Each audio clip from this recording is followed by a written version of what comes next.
ابھی تک وہ ریکور نہیں کیا جو اسے کیا. اس کے بعد ایک سلمان فاروقی جرنلسٹ اس کو پکڑ کے وہی ننگا کر جمیل فاروقی اس سے وہ ہوا. پھر اعظم سواتی سے جو ہوا اور اعظم سواتی کا ریئیکشن جو آیا اور جو اعظم نے کھل کے اس کا نام لیا. اس سے پہلے تو کوئی نام ہی ڈرتے ہوئے جنرل فیصل کا نہیں لیتا تھا. اعظم سواتی اس جگہ پہ پہنچ گیا کہ اس نے کہا کہ اس سے بہتر ہے کہ میں مر جاؤں. جو انہوں نے مجھے ذلیل کیا, بچوں اپنی پوتی اور پوتوں کے سامنے مارا, 75 سال کے آدمی کو. پھر اس کو حوالے کیا انہوں نے یہ ایف آئی اے نے حوالے کیا اس کے جنرل فیصل کے لوگوں کو. اس نے پھر اس کے اوپر ننگا کر کے اس کو ذلیل کیا اور مارا. اعظم سواتی نے کھل کے سامنے آ گیا, عدالت میں جا کے چیف جسٹس کو کہہ رہا ہے, سینٹ میں انٹرنیشنلی ساری دنیا کے اندر پاکستان بدنام ہوا, پاکستان کی فوج بدنام ہوئی. کیا آیا کہ جی ایک سینیٹر کو تشدد کیا گیا اس لیے کہ اس نے فوج کی تنقید کر دی. جمہوریت کا مذاق اڑا ساری دنیا میں. اب وہ ایشو بیٹھ نہیں رہا اعظم سواتی کا, وہ آگے لے کے جا رہا ہے. اعظم سواتی کھڑا ہو گیا, عدالت میں جا رہا ہے اور ساتھ ہمارا اب یہ مارچ نکلے تو فیصل ان کے ساتھ مل گیا. ان تین نے فیصلہ کیا مجھے قتل کرنے کا. اور پھر ہوا کیا, اب میں آپ کو ڈیٹیل دیتا ہوں. اس دن ہوا کیا, اس دن میں جب کنٹینر پہ تھا تو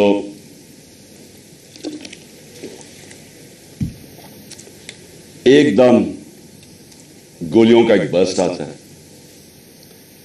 میری ٹانگ پہ گولیاں لگتی ہیں, میں گر جاتا ہوں. اور جب میں گر رہا ہوتا ہوں تو دوسرا برسٹ آتا ہے. یہ ایک برسٹ ادھر سے آتا ہے اور دوسرا برسٹ آگے سے آتا ہے. 2 آدمی تھے اور جب میں گر رہا ہوتا ہوں تو میرے اوپر سے گولیاں جاتی ہیں. یعنی کہ اگر یہ سنکرونائز کر دیتے, میرے خیال میں ان کا اس میں نے بچنا ہی نہیں تھا. اگر یہ دونوں جو میرے کنوں نے اکٹھے اگر مارنا تھا تو اس نے ادھر سے مارنا تھا, تو یہ تو جدھر سے اس نے مارنا تھا اس نے بچنا ہی نہیں تھا کیونکہ سامنے سے مارنا تھا, وہ سائڈ سے مارا تھا. تو جب میں گر رہا تھا تو اوپر سے گولیاں گئی. اور پھر بھی کیونکہ میں گر گیا تھا, میرے خیال میں اس نے سوچا ہوگا, اوپر جو بیٹھا ہوا تھا اس نے سوچا کہ اب یہ مار گیا اور وہ وہاں سے چلا گیا. اب جو چیز سمجھنے کی ہے وہ یہ کہ ایک تو پکڑا گیا جنونی, اس کو کہا جی یہ تو بڑا کوئی دینی جنونی, کوئی انتہا پسند ہے. یہ انتہا پسند نہیں ہے, اس کے پیچھے پورا پلان تھا. یہ پلان پورا ہم اب انکور کریں گے اور میں آپ کو بتاؤں اس کے ساتھ اور لوگ ملوث ہیں. اور یہ پلان اب کا نہیں پہلے کا بنا ہوا ہے. اور وہ جو اصل لوگ ہیں جنہوں نے وہاں سے گولیاں چلائی تھی, جنہوں نے اصل میں اس کا پھر بھی میں بچ جاتا, انہوں نے مارنا تھا. اور یہ آدمی اور ہمیں نقصان پہنچاتا. 2 ہیرو نہ نکل آتے. ایک تو شہید معظم, میں اس کو آج سلام پیش کرتا ہوں, 2 بچوں کے ساتھ گیا ہوا. وہ میری اور دوسرا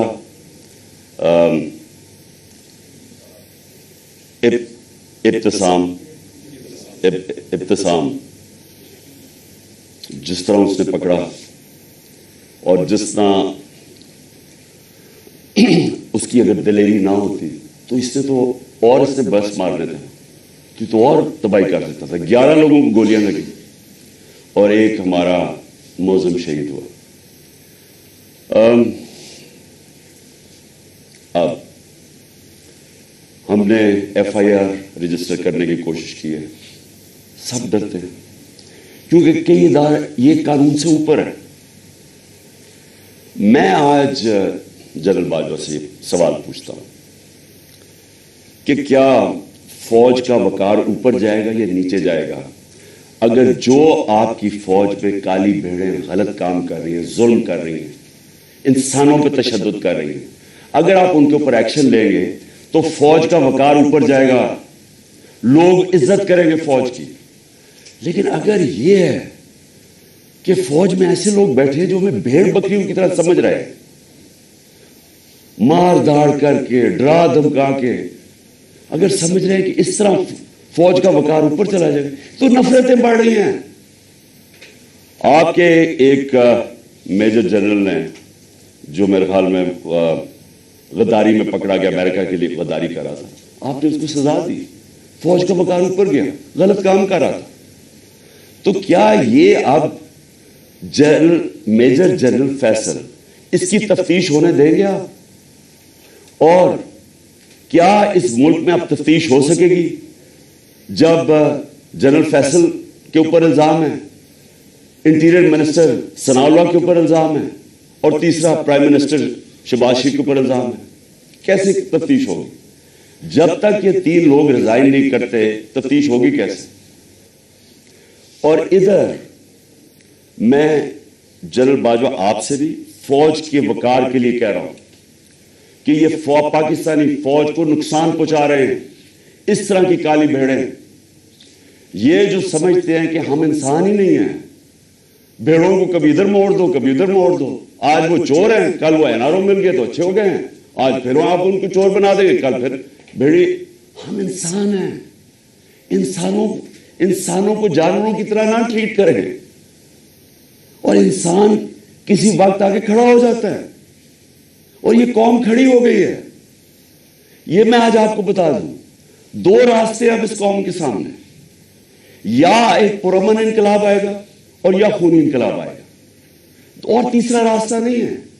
کیونکہ میں نے 6 مہینے میں اس قوم کو جاگتے دیکھا ہے، قوم کھڑی ہو گئی ہے. یہ جو شعور کا جن ہے یہ بوتل سے نکلا ہے، یہ اندر نہیں جانے لگا. اب فیصلہ صرف یہ کر لیں کہ ہم پرامن طریقے سے اس ملک کے اندر چینج لے کے آئیں گے، جو کہ بیلٹ باکس کے ذریعے آئے گا صاف اور شفاف الیکشن کے لیے، یا وہ جو ایران میں ہوا تھا ہوگا، تباہی ہوگی، جو سری لنکا میں لوگ سڑکوں پہ آ جائیں گے، کیوس ہوگا. یہ جماعت جس کو ان 3 لوگوں نے مجھے قتل کرنے کی کوشش کی اور اللہ نے بچایا، جس طرح ابھی ڈاکٹر فیصل نے کہا کہ یہ جو گولی میری یہ ادھر اوپر کی ٹانگ پہ لگی، وہ ایک گولی میری جو وہ اصل آرٹری ہے اس کے نیچے سے نکل گئی اور ایک اس کے پاس آگے رک گئی. اگر وہ رپچر ہو جاتی تو 20 منٹ میں انسان مرتا ہے، 20 منٹ میں سارا خون نکل جاتا ہے. اگر تو سیدھا ہاسپٹل نہ ہو 20 منٹ میں مر گیا آدمی. تو اللہ نے اگر مجھے یہ بچایا ہے، جو مجھے آج زندہ رکھا ہے، یہ صرف اللہ کا کرم ہے. انہوں نے تو پوری کوشش، کوئی کسر نہیں چھوڑی تھی. انہوں نے تو ایک ادھر سے اور ادھر سے سامنے والے نے مارنا تھا. اور پھر سوال میں پوچھتا ہوں، سب سے بڑی پاکستان کی پولیٹیکل پارٹی، اس کے سربراہ جو واحد فیڈرل پارٹی رہ گئی ہے پاکستان میں، یہ 2 فیملی پارٹی سکڑ کے چھوٹی چھوٹی پارٹیز رہ گئی ہیں. میں چیلنج کر کے جاؤں گا سندھ میں، اور انشاءاللہ یہ زرداری مافیا کو سندھ میں ہرا کے دکھاؤں گا آپ کو. سندھ کے لوگ اس سے تنگ ہیں، ان کو سب سے زیادہ غلام ادھر بنایا ہوا، ان کو وہ سب سے زیادہ آزادی طلب کر رہے ہیں. اور یہ شریف خاندان، میں چیلنج کرتا ہوں، یہ کدھر کسی سیٹ پہ میرے سے مقابلہ کرے. نواز شریف آئے، کہتے ہیں نا اسے آئے، اتنی کوششیں کر رہی ہیں، NRO سب کو دے دیا ہے، سارے چوروں کو، منی لانڈرر ساروں کی عید ہو گئی ہے. وہ کہتی ہے مریم لیول پلینگ فیلڈ. چیلنج کرتا ہوں کسی سیٹ پہ پنجاب میں میرے سے مقابلہ کر رہے ہیں، کیونکہ پبلک چینج ہو گئی ہے. یہاں ایک جاگی ہوئی قوم ہے، ان کو بھیڑوں کی طرح نہ ٹریٹ کریں. اور چیف جسٹس صاحب، میں آپ سے مخاطب ہوں، دیکھیں یہ ملک ترقی نہیں کر سکتا جب تک رول آف لا نہیں ہوگا. میں ساری دنیا پھرا ہوں، 70 سال میری عمر ہے، میں نے مغربی دنیا اندر سے دیکھی ہوئی ہے. میں جب 18 سال کا انگلینڈ گیا تو میں نے پہلی دفعہ رول آف لا دیکھا. مجھے تو پتہ ہی نہیں تھا، کیونکہ ہم تو ملٹری ڈکٹیٹرشپ میں بڑے ہوئے تھے یہاں 60s میں. تو پہلی دفعہ میں نے ایک فلائی ریاست دیکھی، وہ کیا ہوتی ہے، اور رول آف لا دیکھا کہ قانون سب کے لیے ایک برابر. کوئی طاقتور وہاں قانون کے اوپر نہیں تھا، کوئی وہاں قبضہ گروپ نہیں تھے. ان کی عدالتیں ان کمزور کی حفاظت کرتی ہیں. وہاں اگر آپ کے پاس پیسے نہیں لیگل ایڈ دیتی ہیں کہ ایک عام آدمی جا کے عدالت میں کیس لڑ سکے. وہاں کسی کی جرت نہیں ہے, کسی طاقتور کی جرت نہیں ہے کسی پہ ظلم کرے. اس لیے وہ کامیاب معاشرے ہیں, اس لیے وہاں خوشحالی ہے. میرے سامنے میری زندگی میں دیکھتے دیکھتے سنگاپور, جو ایک پاکستان کا مقابلہ ہی نہیں کوئی کر سکتا تھا, پاکستان سب سے تیزی سے ترقی کر رہا تھا 60s میں. ہم تو مثال تھے دنیا کی. اور کہاں سنگاپور ہمارے ساتھ, ہمارے سے نیچے شروع ہوا. آج ہمارا جو پر کیپٹا انکم ہے وہ پتہ نہیں $2000 ہوگا, سنگاپور کا $60,000 ہے. کیونکہ ان کے اسٹیٹسمین لی کوان یو نے سب سے پہلے زور لگایا قانون کی بالادستی قائم کرنے کے لیے. اور اس نے, جب قانون کی بالادستی ہوتی ہے تو کرپشن ختم ہوتی ہے. کرپشن تب ہوتی ہے جس ملک کے اندر قانون کی حکمرانی نہیں ہوتی, جب کوئی قانون سے اوپر نہیں ہوتا, جب کسی کو NRO نہیں ملتا, جب لوگوں کو پتا ہوتا ہے کہ آپ جرم کریں گے, آپ جتنے بھی طاقتور آپ کو سزا ملے گی. صرف تب ایک معاشرے کے اندر انصاف ہوتا ہے اور وہ معاشرے میں پھر خوشحالی آتی ہے. ہمارے نبی صلی اللہ علیہ وسلم نے مدینہ کے اندر غربت تھی, لیکن انہوں نے پہلے انصاف قائم کیا, عدل اور انصاف. فلاحی ریاست بنائی اور عدل انصاف قائم کیا. رحم دل ریاست بنائی اور عدل انصاف قائم کیا. اس کے بعد خوشحالی آئی, پہلے خوشحالی نہیں آئی. ہم کیوں نہیں آگے بڑھ رہے؟ میں ابھی آپ کے سامنے مثال دے رہا ہوں کہ ملک کی سب سے بڑی پارٹی کا جو سربراہ ہے اس کو انصاف نہیں مل رہا. اس کو ایسے جو میرے سے چیف جسٹس صاحب جو 6 مہینے میں میرے سے کیا گیا ہے, میں آپ کو یقین دلاتا ہوں کہ کوئی ملک اپنے دشمن سے نہ کرے. میں وہ پاکستانی ہوں, اس ملک کے سارے ہائیسٹ سول ایوارڈ جیتے میں نے. سب جانتے ہیں کرکٹ کی دنیا میں نے پاکستان کی عزت بڑھائی, کم نہیں کی. یہ شوکت خانہ میں بیٹھا ہوں, یہ انٹرنیشنل راؤنڈ ہاسپٹل ہے, 75% کینسر کے مریضوں کا مفت علاج کرتا ہے, سب سے بڑا خیراتی ادارہ ہے. دوسرا پشاور میں کھلا ہے, تیسرا کراچی میں کھول رہے ہیں جو اس سے بھی بڑا ہوگا. 2 یونیورسٹیز بنائی ہیں, القادر یونیورسٹی جو کہ 100% فری ڈگریز دے رہی ہے لیڈرشپ کے اندر, سیرت نبی کے اندر, اور دوسری طرف نمل یونیورسٹی جدھر 90% اسٹوڈنٹس کو مفت تعلیم مل رہی ہے اور 85% جیسی ڈگری لیتے ہیں ان کو نوکریاں مل جاتی ہیں. 2 یونیورسٹیز, 2 ہاسپٹل, تیسرا ہاسپٹل. یہ دنیا میں کوئی جانتے ہیں کسی پولیٹیشین نے ایک بھی بنایا ہو؟ کوئی اس ملک کی تاریخ میں کسی نے کچھ کیا ہو؟ اور پھر ایک پارٹی بنائی جو کہ سب سے بڑی آج پارٹی ہے پاکستان, 12 سیٹیں جیتا. اگر میرے سے یہ ہو رہا ہے, میرے گھر کے اوپر میرے نوکروں کو پیسے دیے گئے میرے خلاف جاسوسی کرنے کے لیے, ڈیوائس رکھنے کے لیے, گھر کے نوکروں کو میری فون کالز, جو میری پرائم منسٹر کی فون کالز تھی ان کی ریکارڈڈ کر کے ریلیز کی گئی ریکارڈنگ, آفیشیل سیکرٹس ایکٹ کی وائلیشن ہے. لوگوں کو جو ہمارے ڈونرز تھے ان کو ڈرایا دھمکایا گیا. ہر حربہ جو استعمال ہو سکتا ہے کہ ایک دشمن کے خلاف وہ میرے خلاف, یعنی یہ میسج پہنچواتا ہے یہ جو الیکشن کمیشن ہے, جی میں نہیں کہہ رہا, پیچھے سے مجھے حکم ہے. FIA والے جو پھر ہم نہیں کہہ رہے جی ہمیں پیچھے سے حکم ہے. وہ 25 مئی میں جو پولیس والوں نے ظلم کیا تھا ہم کیا کریں جی ہمیں پیچھے سے حکم ہے.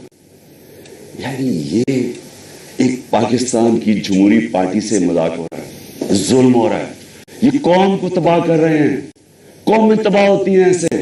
ایسٹ پاکستان میں کیا ہوا, سب سے بڑی جو جماعت الیکشن جیتی اسی کے خلاف ملٹری ایکشن کر دیا. ان کو جو رائٹ تھا ان کا وہ نہیں دیا.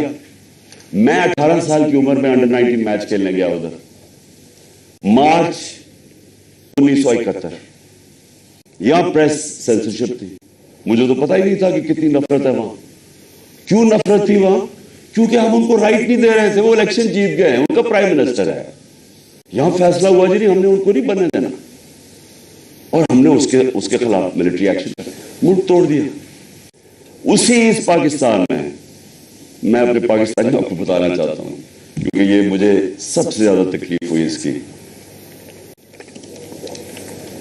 کہ 18 سال کے بعد, یہ 71 تھا, 18 سال کے بعد میں پاکستان ٹیم کیپٹن ایک بنگلہ دیش ایک ایگزیبیشن میچ کھیلنے گیا ہندوستان کے خلاف.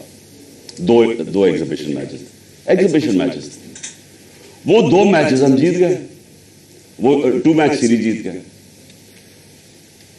میرے پاکستانیوں, وہاں جدھر نفرت تھی پاکستان سے 1971 میں, کیونکہ ہم ان کو رائٹ نہیں دے رہے تھے, انصاف نہیں کر رہے تھے, 50,000 لوگوں کا اسٹیڈیم ایک ہی نعرہ مارا, پاکستان زندہ باد, پاکستان زندہ باد. ہوٹل سے جدھر ہمارا ہوٹل تھا اور جدھر اسٹیڈیم تھا, اسٹیڈیم سے ہوٹل تک لوگ سڑکوں پہ لائنوں پہ کھڑے ہوئے تھے, پاکستان زندہ باد. تو میں نے تب مجھے پتا چلا یہ کتنی بڑی ٹریجڈی ہے, کہ ہم نے کتنا ظلم کیا ان لوگوں کے ساتھ جو ہمیں چھوڑنا نہیں چاہتے تھے, لیکن ہم نے ان سے انصاف نہیں کیا. اب وہی کرنے جا رہے ہیں, سب سے بڑی پارٹی کو دیوار کے ساتھ لگا رہے ہیں اور اس کے لیڈر کو قتل کر رہے ہیں, کوشش کر رہے ہیں. کیوں؟ کیونکہ یہ چوروں کا ٹولہ اوپر جو بٹھا دیا ہے, ہم بھیڑ بکریاں مان نہیں رہے ان کو, اس لیے قتل کرو اس کو, جو ملک کی سب سے بڑی پارٹی ہے, تاکہ اگر عمران چلا جائے گا تو پارٹی تتر بتر ہو جائے گی. جو پارٹی فیڈریشن کو اکٹھا رکھ سکتی ہے وہ تو صرف تحریک انصاف ہے. ملٹری, اگر ملٹری اب ملک کو اکٹھا رکھ سکے تو ایسٹ پاکستان نہ ٹوٹتا. پولیٹیکل پارٹیز ملک کو اکٹھا رکھتی ہیں, ملٹری مدد کرتی ہے. یہ الٹا جا رہا ہے. یہ پھر کوئی تاریخ سے ہم نے کچھ نہیں سیکھا. کیا ہوگا؟ مجھے پتا تھا جس دن میں نکل رہا تھا, مجھے پتا تھا کہ یہ آج یا کل انہوں نے میرے پہ کوئی واردات کری ہے, کیونکہ مجھے پوری میسج آئی کہ جناب یہ انہوں نے اب مجھے کہا کینسل کر دیں, اب نہ جائیں, انہوں نے مار دینا آپ کو. پہلے تو میں نے سوچا کہ کیا یہ واقعی کریں گے, کیا یہ واقعی یہ کر لیں گے کہ یہ ایک ملک کی ایک قوم کو نقصان پہنچائیں گے اپنے چھوٹے چھوٹے مفادات کے لیے, وہ اپنے پیسے بچانے کے لیے, کیونکہ ان کو سارا ڈر یہ ہے کہ اب یہ چوری کا پیسہ ہے, یہ جو NRO ہے ہم نے جو لے لیا ہے, اب کہیں عمران خان آ کے اس کو ریورس نہ کر دے بس, تو انہوں نے تو قتل اور جانا سلام اللہ, ان سے کیا ایکسپیکٹ کرتے ہیں. لیکن یہ جو فوج کا جنرل, یہ ان کے ساتھ مل کے, اور یہ جو ہمارے سے ہوا ہے 6 مہینے, میں اپنی قوم سے سوال پوچھتا ہوں کہ کیا ہم, اب ہمارا اب یہ سوال ہے, ہم نے اپنے آپ سے پوچھا, کیا ہم نے ایسی رہنا ہے یا ہم نے اپنی تقدیر بدل کے آزاد ہونا ہے؟ آزادی کے لیے قربانیاں دینی پڑتی ہیں. مجھے پتا تھا کہ انہوں نے واردات کرنی ہے, مجھے پتا تھا ایک یا اس دن ہونی تھی یا اگلے دن ہونی تھی, لیکن میرا یہ ایمان ہے کہ اگر آپ ان چوروں کی غلامی کے نیچے رہنا, اس سے بہتر ہے زندہ نہ رہو. میں یہ طے کر کے آیا, اور میں جیسے ہی ٹھیک ہوں گا میں پھر نکلوں گا سڑکوں پہ, پھر میں کال دوں گا, پھر اسلام آباد کی میں کال دوں گا, اس لیے کہ اس قوم کے اوپر اگر ان چوروں نے اور ان ظالموں نے حکمرانی کرنی ہے, اور اگر ہم بحیثیت قوم اس کو ایکسپٹ کر گئے, تو اس لیے پاکستان نہیں بنا تھا, یہ بڑی خواب تھی, اس لیے لاکھوں لوگ مرے نہیں تھے, شہادتیں نہیں ہوئی تھی. میں لاہور میں بڑا ہوا ہوں, ایک گھر نہیں تھا جو ایسٹ پنجاب سے ہے جدھر لوگوں کی قربانیاں, عورتیں بچے جس طرح قتل عام ہوئی تھی. یہ بڑی قربانی کے بعد ملک بنا تھا. قائد اعظم جب پاکستان لینڈ کیا, انہوں نے 3 ہفتے پہلے, انہیں پتا تھا انہوں نے زندہ نہیں رہنا, کسی کو نہیں بتایا کہ کہیں اگر دشمنوں کو پتا چل گیا تو وہ انہیں پتا کہ اگر قائد اعظم فوت ہو گئے تو یہ ملک نہیں بنے گا, کسی کو پتا نہیں چلنے دیا. اور 3 ہفتے پہلے لینڈ کرتے ہیں کراچی, تو ایڈمرل جو ان کا اسسٹنٹ تھا, اسے کہتے ہیں میں نہیں سمجھتا تھا کہ میری زندگی میں پاکستان بنے گا. اس لیے نہیں بنا پاکستان کہ چوروں کی ہم غلامی کریں, یہ ظالموں کی جو لوگوں پہ تشدد کرتے ہیں. آپ کو پتا ہے اعظم سواتی کو جب اس کے اوپر تشدد کر رہے تھے, اسے کیا کہہ رہے تھے کہ یہ عمران خان کو بتاؤ کہ اس کو ہم اس طرح ننگا کر کے ماریں گے. یہ ہمارے لوگ ہیں, یہ اس ملک کی سیکیورٹی کے لیے ہیں, اور یہ اس کو کہہ رہے ہیں اس کو کہ عمران خان کو پیغام دو کہ اس کو اس طرح ہم ننگا کر کے ماریں گے. پنڈی کا وہ مسٹر وائی جو ملتان کا ہے, مسٹر وائی بیٹھا ہوا, وہ ہمارے ایم پیز کو بلا کے کہہ رہا ہے کہ دیکھو یہ پی ٹی آئی کی کوئی فیوچر نہیں ہے, اور عمران خان کو تو ہم نے وہ کرنا ہے جو اعظم سواتی سے کیا.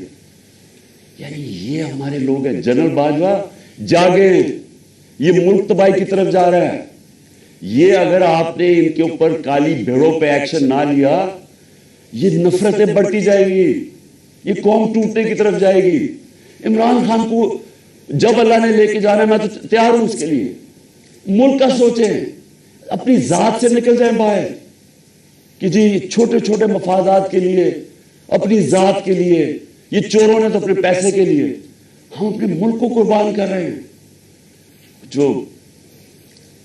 جو لوگ سڑکوں پہ ہیں ان کی شکلیں دیکھیں, ان کی آنکھیں دیکھیں, آپ کو نظر آئے گا کہ یہ تلاش میں ہے کہ وہ پاکستان جدھر یہ آزادی سے رہے, جدھر کوئی کسی کو اجازت نہ ہو کہ کمزور کے اوپر کوئی ظلم کرے. تھانے کچہری کے اندر بیچارہ غریب آدمی ٹھوکریں کھاتا پھرتا ہے, اس کو انصاف نہیں ملتا, اس کی زمینوں پہ قبضے ہو جاتے ہیں, اور یہ بڑے بڑے ڈاکو ہر باری آ کے اپنی ساری چوری معاف کروا لیتے ہیں.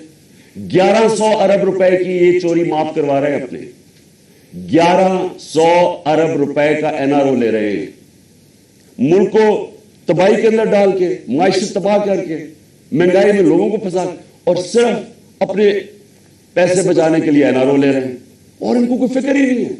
ملک کو جو مرضی ہو, ان کے تو پیسے باہر پڑے ہوئے ہیں, ان کے لیے ہمیں ہمارے اوپر تشدد کیا جا رہا ہے, جس کا جینا مرنا پاکستان میں, جن کے پیسے ہی باہر پڑے ہوئے ہیں, جو عیدیں باہر ہیں, جو ان کی شاپنگ باہر ہے, بچے باہر ہیں, جنہوں نے جائیدادیں باہر بنائی ہوئی ہیں, بلینز آف ڈالر کی پراپرٹی ہے, ان کے لیے ہمیں قربان کر رہے ہیں. اور غدار پھر کون رہا؟ کون ہے پاکستان کا غدار؟ میرے اوپر غداری کا پرچہ کر دیا, شہباز گل کے اوپر کسٹوڈیل ٹارچر ہوئی, یہ دنیا میں بینڈ ہے. اس کے اوپر میں نے آواز اٹھائی, اور میں نے کہا کہ جس نے ریمانڈ میں بھیجا اس آدمی کو جس کے اوپر کسٹوڈیل ٹارچر ہو, اس کے اوپر قانونی کارروائی کریں گے. میرے پہ دہشت گردی کا پرچہ لگا دیا. تو یہ پاکستان کدھر جا رہا ہے؟ ہم وہ خود بھولے نا, جو قوم اپنے نظریے سے ہٹتی ہے وہ مر جاتی ہے.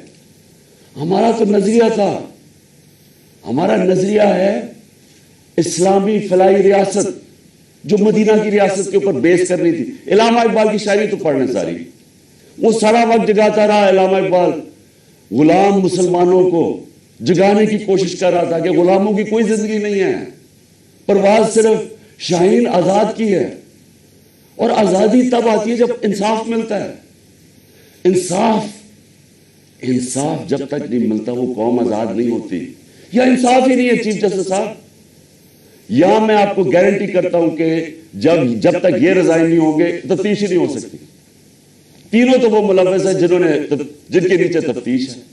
تو چیف جسٹس صاحب اس ملک کو بچائیں. آپ کی بڑی ذمہ داری ہے. اللہ جتنا بڑا ہمیں مقام دیتا ہے اتنی بڑی ہمیں ذمہ داری ڈالتا ہے.